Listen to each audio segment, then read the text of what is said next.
Hello, everyone.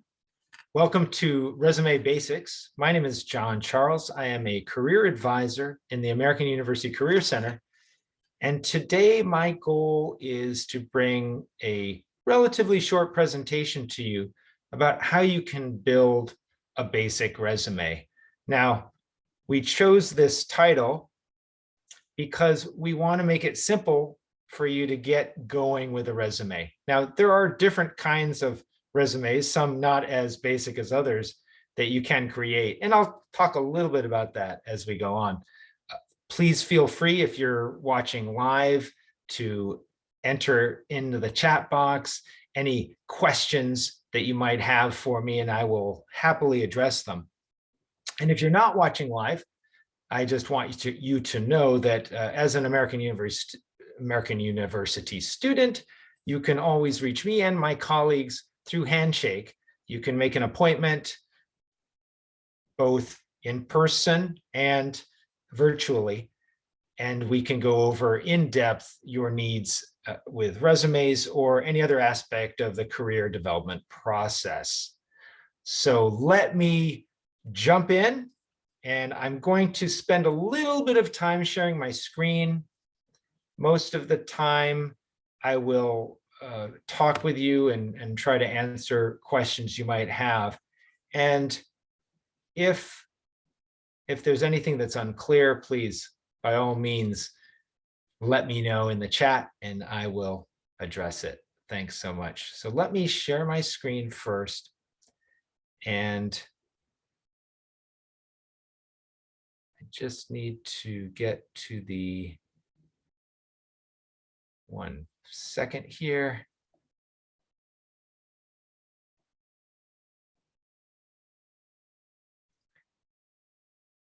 Let me try again.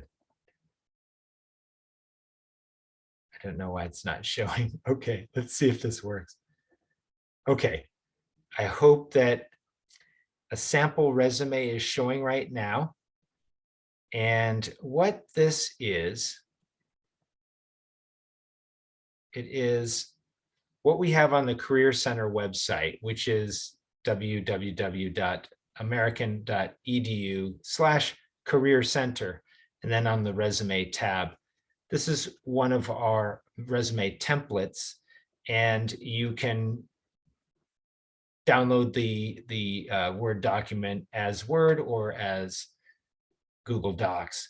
So what I want to show you as far as a basic resume goes, in my mind, this is probably the best, easiest way to create a basic resume. Now,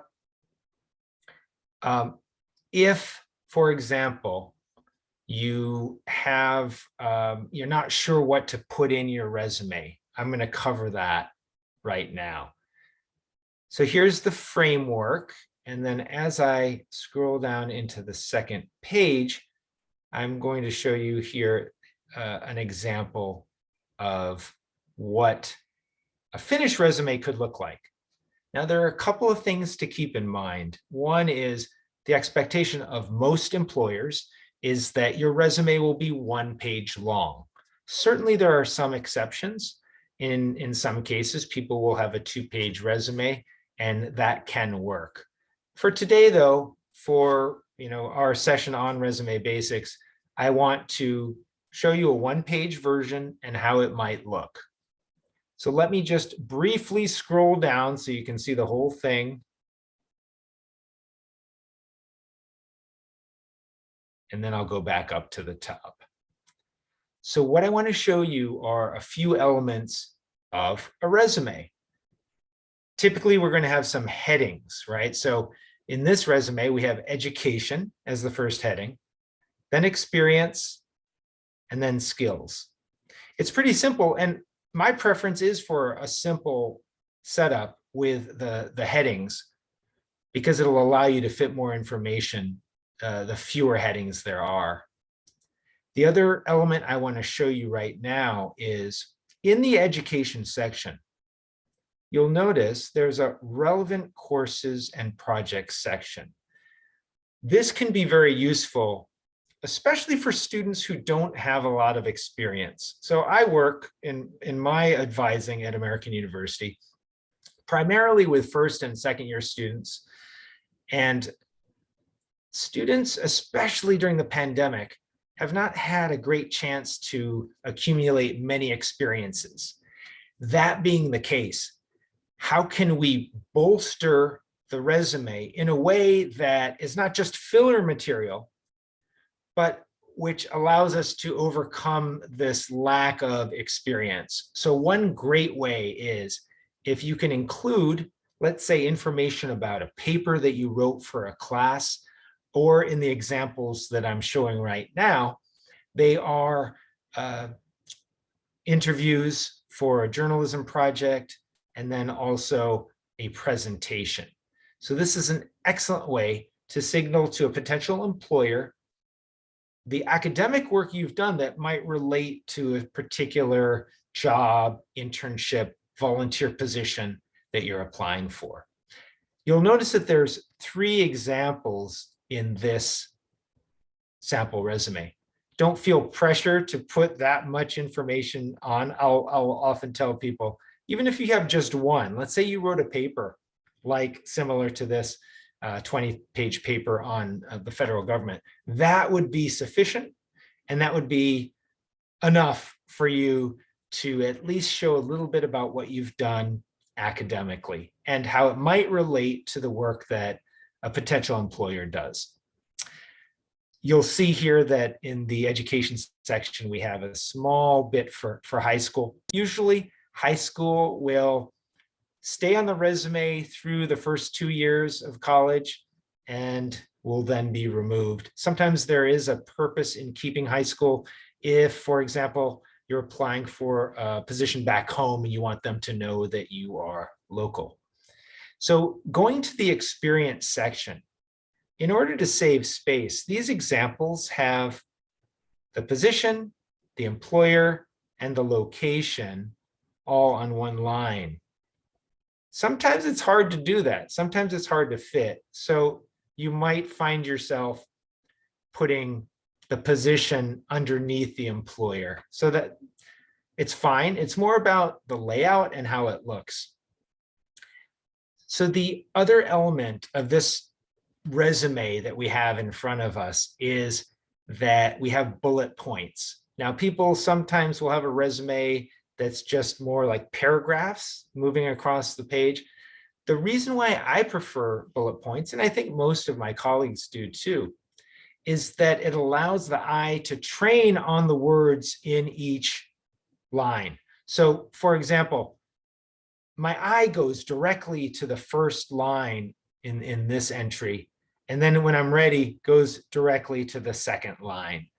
And you'll notice that in the beginning of each of these lines, we have a simple action verb to carry out what happened in this description. Also, what you'll notice is we have some quantifications here. So numbers can allow us to see sort of the extent of the work you did. I always like to tell people in the descriptions in your resume, show people not just what you did and how you did it, but also how well you did it. And how do we do that? Well, if you can include descriptions that tell us outcomes, successes, good things that happened. It's not always easy to do that, but if you can in your description, for example, one case might be where you wrote a training manual for an organization, and they ended up using that manual for all the future interns and employees. That would be a great success. So you could outline that in the description.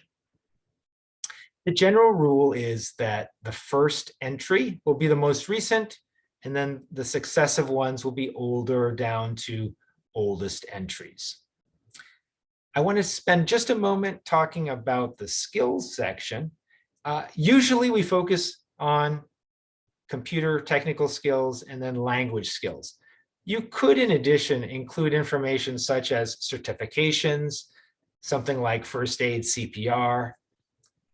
Any other kind of training that you might have done, that could also go in the skills section. Awards is another small piece that could be in your resume. And awards would go probably, so it could be a separate section. I prefer, just for cleanliness, ease of use, ease of reading, I prefer any award to go in the relevant section. So for example, education often will have honors such as Dean's List. All right. One more note about a resume: font. So in the 21st century, most people reading resumes will do so on a computer screen. That being the case, it's important that you choose a font that is easy to read, similar to the font that you have on your phone. Now there's a class of font, sans serif fonts, SANSSERIF. That's a French term. Basically, it means fonts that don't have squiggliness in them, more rounder fonts. So the font that you see on my screen is Calibri, which is the default for Windows. There are others to choose from, including Cambria. Trebuchet is one on the Mac. It's a personal preference, but I encourage you to consider using one of these sans serif fonts. Now, I know many people still use Times New Roman. Many professors require you to use Times New Roman in papers. Times New Roman is nice when it's printed. It's not as easy to read, however, on a screen. So I would recommend that you try something like Calibri or Cambria. All right, now what I'm going to do is briefly talk about different resumes that you might consider using. And I want to make sure that my screen sharing is still working correctly. And please let me know if it is not.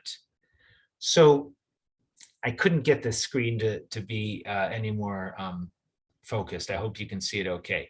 Now you'll notice this resume by a graphic designer, fictional person I assume, named Rose Watson. It's got color at the top. It has interesting designs. The text is in 2 columns. There's other sort of features that are not typical for most resumes. It could be, if you're doing graphic design, part of what you're trying to do is show a potential employer that you have the skills that they need, right? The design skills, obviously. So this is a situation where your resume is going to look a little bit different from a plain traditional resume like the one I showed you. So I just want you to know that, depending on who the audience is and what the position is, a so-called basic resume might look somewhat different than the one that I showed. So again, context is very important. Okay, so I'm going to stop this share. Oops, pardon me. Let me stop this share. Okay, now at this moment, I want to ask for those following along live, do you have any particular questions or challenges in putting together your own resume? I know formatting is one that's a big one.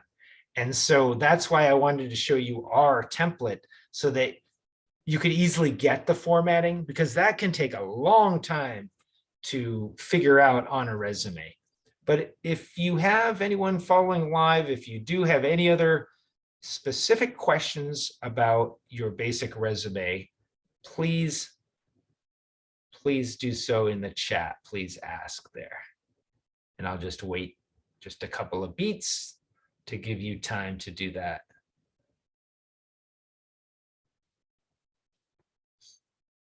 All right, it looks like there are no questions at this moment.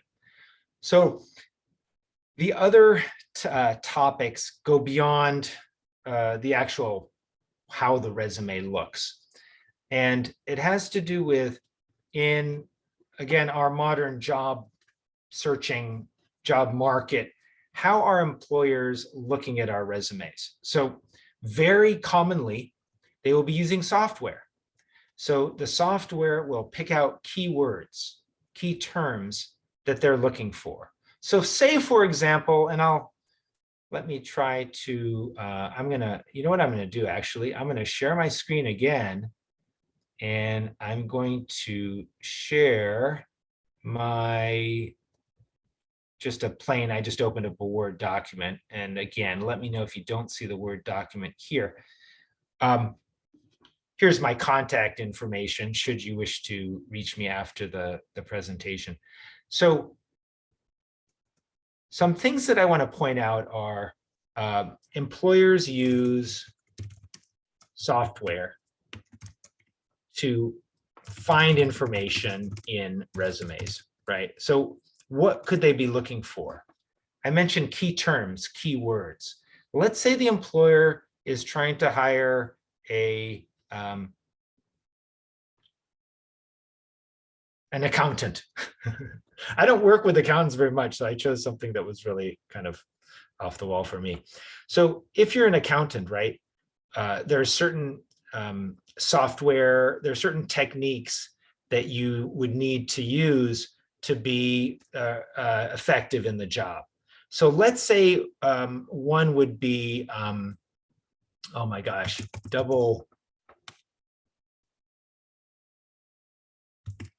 I can't even think of that term. I know there's some term in accounting that includes the word double, but I can't. For the purposes of this exercise, let's just say double notation.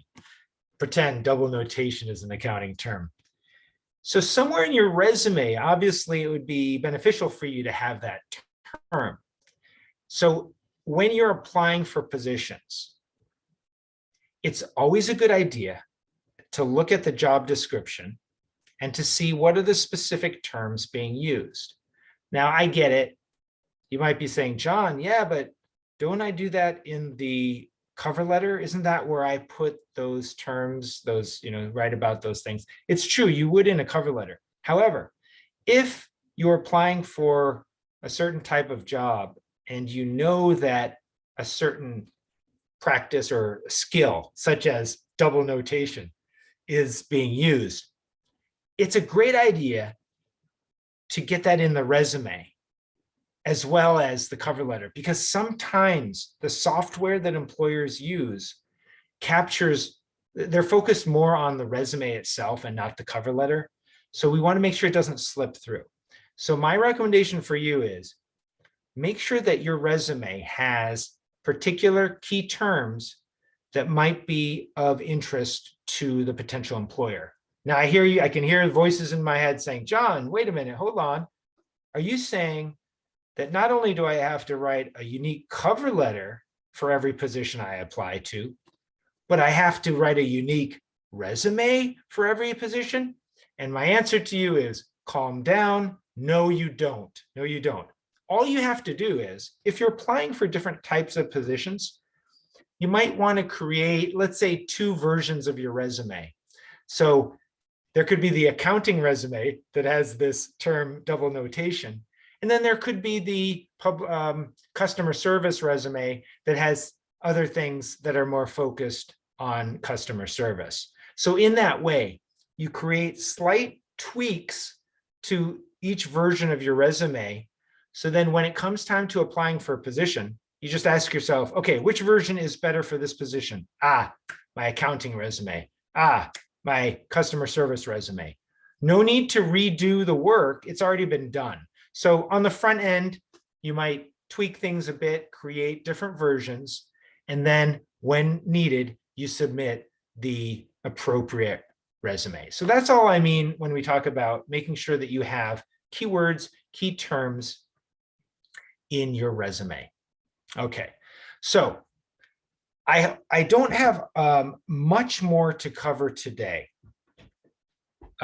What I would like to sort of wrap up with is just, if you allow me, more of a philosophical discussion about resumes. Okay, so to review, we've gone over what basic elements of a resume, right? The different sections, the font you might use, how you might use bullet points and action verbs. We talked a little bit about keywords and that importance.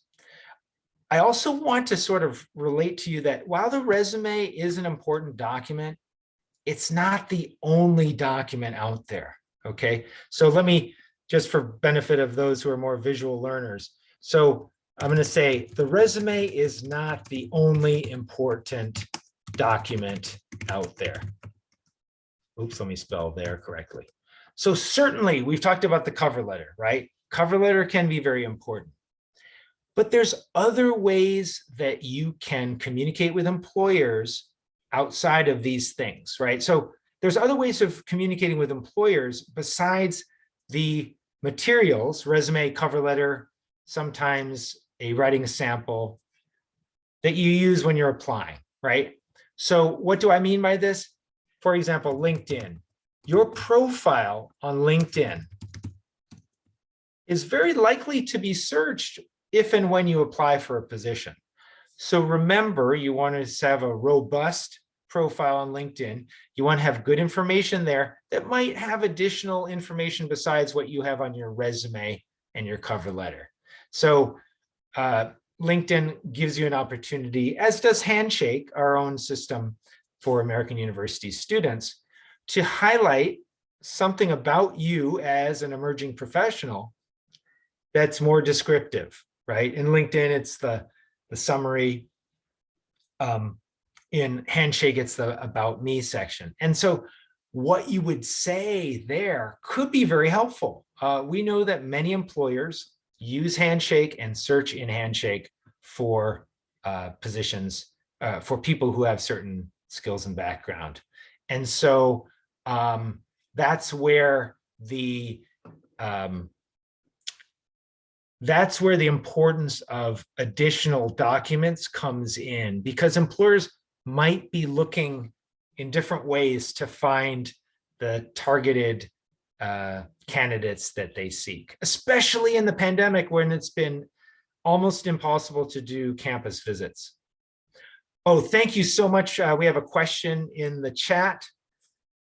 What about putting an objective on the resume? Fantastic question. Thank you. I did not address this, so I appreciate that.